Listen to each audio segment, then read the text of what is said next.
এই যে বইয়া গেছে খাইতো তো স্পেশালি একটা স্পেশাল ডিশ এটা হইছে গুদক, যেটা এই যে তনুর খুব প্রিয়, মুনুরও খুব প্রিয়। তো কেমন স্পেশাল গুদক কেমন হইছে? কিলো মন ভালো হয়েছে রে?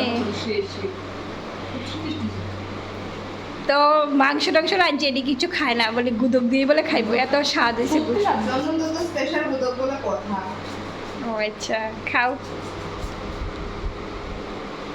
আর আর আমার ফুলাটা মানে কিচ্ছু খাইতো না, এই যে শুধু মাংস দিয়ে বয়ে গেছে, মাংস দিয়ে ওটা মানে মুখটা সরে রাখছে, মুখটা সরে রাখছে। হ্যাঁ দিতে আসি, ঠিক আছে খাও তাহলে, আস্তে ধীরে খাইবা। আইসে তাই তো আমরা ভাই কত বছর পরে আইসেছিল, প্রায় মনে হয় 2019 আইসে, আর এই আজকে আইসে, আজকে খাইতেছে। আগে তাইরে একবার একটা কাহিনী কই, তাইরে একবার মাছের ঝোল রান্না খাওয়াইছি, তাই আমরা কইছি দিদি একটু মাছের ঝোল রান্না খাওয়াস না, মানে তাই ঝোলটা খুব পছন্দ করে।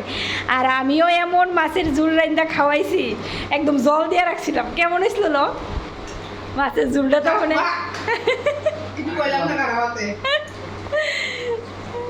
না মনু তো আবার দিদির রান্না খুব স্বাদ না মনু, আবার মনু কিন্তু আবার পরে ওই রান্নাটা তাই মনে থেকে রান্না ইচ্ছা করে রান্না দার মনু ফুল থেকে ঝোল না আর নেক্সট তো আবদাল না। হ্যাঁ নেক্সট তো আবদাল না বলি এবার একটা সাকসেস হইছে না, ওতে ভালোই রান্না। আর আমিও বলছিলাম না যাচ্ছি না। ও তাই তাই আছে না, মাংস রান্না আগে কইতো মাংস টাংস দিও না, আমার একটু ঝোল দিয়ে লাও, তাই ঝোল হইলেই সারি। ঝোলটা আমি ঝোল প্রিয়, ঝোল প্রিয় মানুষ। আর আমরা আছে না কোনো অনুষ্ঠান হইলে আমরা কই আগে যে তনু লেগে ঝুলটি রাখা দো, মাংস টাংস রাখুন লাগতো না। আমি ঝোল প্রিয় মানুষ। আর তাই আছে না হঠাৎ করে একটু জ্বর আইয়া বসছে, ওই দোকান জালে কি তা করতেছে। তাই গেছে আহারে তাই গেছে ইস, খা খা খা আস্তে আস্তে খা। আমাদেরকে আইসক্রিম আনতে গেছিল আর কি। ঠিক আছে, আচ্ছা তুমি বউ বউ বাদ দেই, ঠিক আছে খাও আস্তে ধীরে খাও।